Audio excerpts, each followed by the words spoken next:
हेमंत जी, आप मेरे को बताएं, what is your feel? Tyagi ji, जो स्थिति आंध्र प्रदेश की है वो बड़ी दयनीय और भयावह स्थिति है।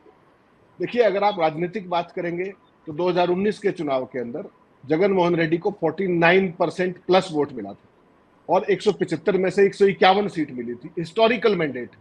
मतलब ये इस तरह की चीज है जो उस एरियाज के अंदर आमतौर पे होती, लहरें होती हैं लेकिन इतने बड़े पैमाने पर। और 2 बार के मुख्यमंत्री चंद्रबाबू नायडू को केवल 22 सीटें मिली 175 में से। लेकिन जब मैं कह रहा हूं कि सुपड़ा साफ हो गया टीडीपी का, उसके बावजूद उनका जो वोट शेयर था that was 39%। Don't forget it. The margin here is only 10%।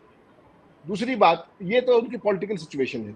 Basically वहां पर 4 मुख्य धारा की पार्टियां जिसको हम कह सकते हैं, उसमें जो जन सेना पार्टी है पवन कल्याण की, उसका एक रोल होने जा रहा है।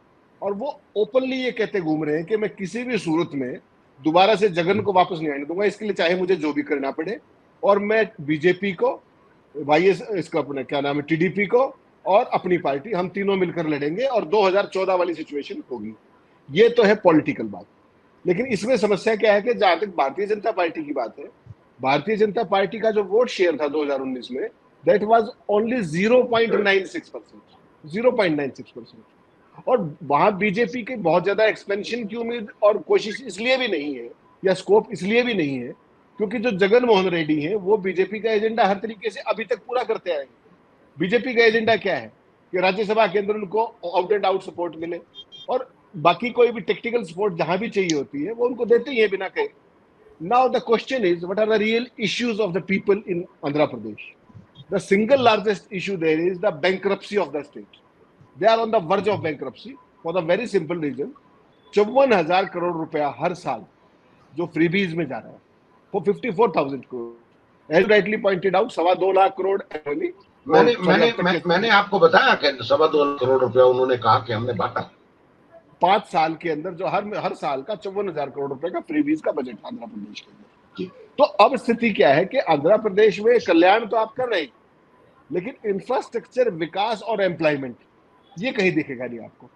और यही बड़ा मुद्दा होने जा रहा है। देखिए, गरीब आदमी को आप फ्रीबीज देके एक लिमिट तक कर सकते हैं, लेकिन अल्टीमेटली सड़क पे उसको भी निकलना है, बिजली उसको भी चाहिए, रोजगार उसको भी चाहिए।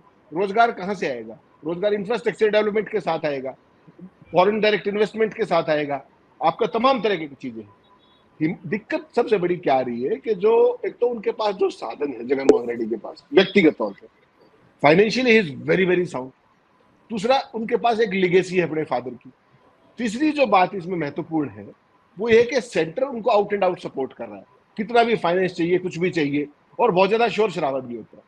अब स्थिति ये है कि अगर पवन कल्याण टीडीपी के साथ समझौता कर लेते हैं तो कोई ऐसी वो नहीं है दिक्कत वाली बात, लेकिन भारतीय जनता पार्टी को साथ लाना बहुत मुश्किल है।